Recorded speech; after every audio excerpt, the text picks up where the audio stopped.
Good day mga parts. So for today's video ay biyaheng Pililla Rizal tayo, at dahil alas 12 na ng gabi ay nagkayaan pa rin kami na kumain ng goto. Ayan, at niyaya nga tayo dito ni Boss AJ. Balita ko daw ay talagang solid at goods ang mga pagkain nila dito.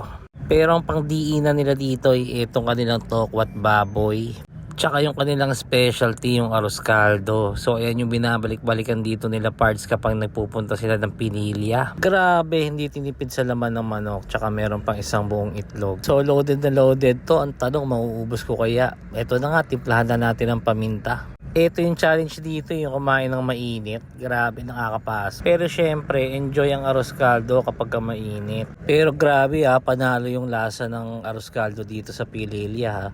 Talagang di napahiya si Part sa pagrekomenda niya sa akin. Ito naman, tikman natin yung kanilang tokwat baboy. So may toppings pa na pipino tsaka sibuyas yung ibabaw.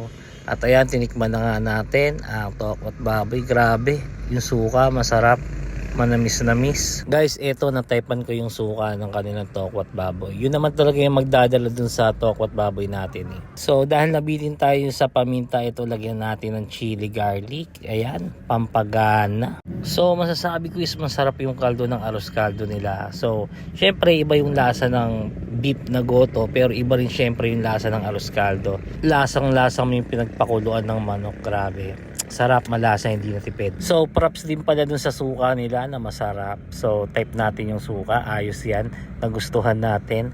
And ayun, pati yung serving sobrang laki guys. Sobrang busog na busog ako nung naubos ko to. Kaya naman sa mga madadayo dyan sa Pililya ay huwag niyong kalimutan na mag-breakfast or mag-midnight snack dito sa Gotohan sa Barangay Malaya sa may Pililya Rizal. And that's for today's vlog. Follow for more.